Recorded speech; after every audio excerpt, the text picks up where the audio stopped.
नमस्कार मेरे प्यारे मित्रों।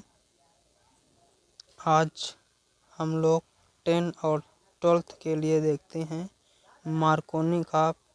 मार्कोनी-काप और एंटी मार्कोनी-काप का नियम की व्याख्या देखते हैं। ये पहला है मार्कोनी-काप का नियम। मार्कोनी-काप एक वैज्ञानिक थे जिनके नाम पर यह नियम दिया गया है, जिसमें दिया गया है जब किसी असंतृप्त एल्कीन की योगात्मक अभिक्रिया किसी हैलाइड अम्ल के साथ कराते हैं, तब अम्ल का ऋणात्मक भाग हैलाइड अम्ल का ऋणात्मक भाग उस कार्बन परमाणु के साथ साझा करता है जिसके साथ हाइड्रोजन परमाणुओं की संख्या कम होती है। हाइड्रोजन परमाणुओं की संख्या कम होती है। मतलब जो एल्कीन होता है, एल्कीन में एल्कीन होता है उसमें जिस कार्बन परमाणु के साथ हाइड्रोजन परमाणुओं की संख्या कम होती है उसके साथ हैलाइड जुड़ता है। उदाहरण में देखते हैं propane CH3 single bond CH double bond CH2। ये जो डबल बॉन्ड होता है इसको कहते हैं एल्कीन, और ये जो सिंगल बॉन्ड होता है इसको कहते हैं एल्केन। प्लस HCl तो आप सभी लोग जानते होंगे, हाइड्रोजन क्लोराइड। अब CH3 सिंगल बॉन्ड CH के साथ Cl जुड़ गया, Cl मतलब क्लोराइड। इसके बाद सिंगल बॉन्ड CH3। इसको विस्तार से देखते हैं तो CH3 है, 1 2 3 H इसमें जुड़े हुए हैं।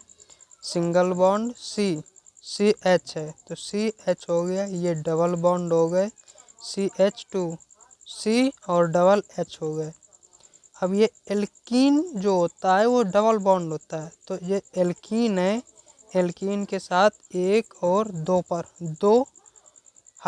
दो कार्बन के परमाणु जुड़े हुए हैं, जिनके साथ इस कार्बन परमाणु के साथ 2 हाइड्रोजन और इस कार्बन परमाणु के साथ 1 हाइड्रोजन है, जिसमें इसमें H plus single bond H minus जो है इसके साथ, इस परमाणु के साथ, कार्बन परमाणु के साथ ये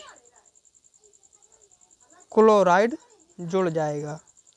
वही नियम कहता है कि असंतृप्त एल्कीन की योगात्मक अभिक्रिया किसी हैलाइड अम्ल के साथ कराते हैं तो तब अम्ल का ऋणात्मक भाग उस कार्बन परमाणु के साथ साझा करता है जिसके पास हाइड्रोजन परमाणुओं की संख्या कम होती है। कार्बन जिसके पास हाइड्रोजन परमाणुओं की संख्या कम होती है, मतलब उस कार्बन के साथ साझा करता है। तो ये कार्बन जो है एल्कीन का, इनके साथ हाइड्रोजन परमाणु 1 है, इसके साथ Cl जुड़ेगा तो ये बन जाएगा प्रोपेन क्लोराइड। अब देखते हैं आगे एंटी मार्कोनी-काप का नियम। एंटी मार्कोनी-काप का नियम क्या कहता है? जब किसी असंतृप्त एल्कीन की योगात्मक अभिक्रिया किसी हैलाइड अम्ल के साथ पराक्साइड की उपस्थिति में कराते हैं, तब अम्ल का ऋणात्मक भाग उस कार्बन परमाणु पर जुड़ता है जिसके पास हाइड्रोजन परमाणुओं की अधिक होती है, हाइड्रोजन परमाणुओं की संख्या अधिक होती है। इसे पराक्साइड प्रभाव भी कहा जाता है। क्या कहा जाता है? इसे पराक्साइड प्रभाव भी कहा जाता है। वही लेते हैं propene CH3 single bond CH double bond CH2 plus HBr। ये HBr क्या है? तो ये हाइड्रोजन ब्रोमाइड है। CH3 single bond CH2 single bond CH2 single bond Br। इसका नियम क्या कहता है?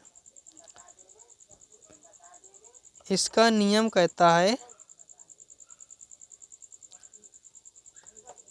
एंटी मार्कोनी आपका नियम कहता है जब किसी असंतृप्त एल्कीन की योगात्मक अभिक्रिया हैलाइड अम्ल के साथ पराक्साइड की उपस्थिति में कराते हैं तो अम्ल का ऋणात्मक भाग, पहली बात तो ये पराक्साइड की उपस्थिति में होता है, यहाँ पर पराक्साइड होना चाहिए,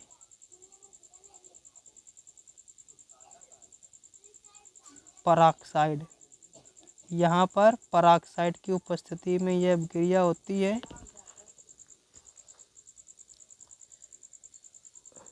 जिसके साथ किसके साथ कार्बन परमाणुओं के साथ हाइड्रोजन परमाणुओं की संख्या अधिक होती है उसके साथ हाइलाइड जुड़ता है। यदि यहाँ पर देखें तो इस H के साथ केवल एक, C के साथ केवल एक ही H है, मतलब कार्बन के साथ एक ही परमाणु है, लेकिन इस कार्बन परमाणु के साथ हाइड्रोजन के दो परमाणु हैं। कितने? दो परमाणु हैं। तो इस कार्बन के साथ ये जुड़ेगा, क्या जुड़ेगा? ये माइनस होता है, ये प्लस होता है। ये ब्रोमाइड इस कार्बन के साथ जुड़ेगा तो हो जाएगा प्रोपेन ब्रोमाइड, प्रोपेन ब्रोमाइड।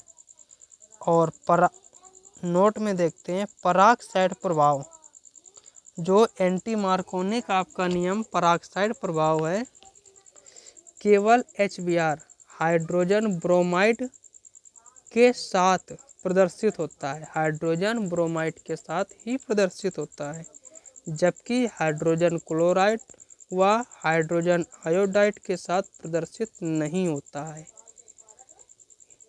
दोस्तों, आप सभी लोगों से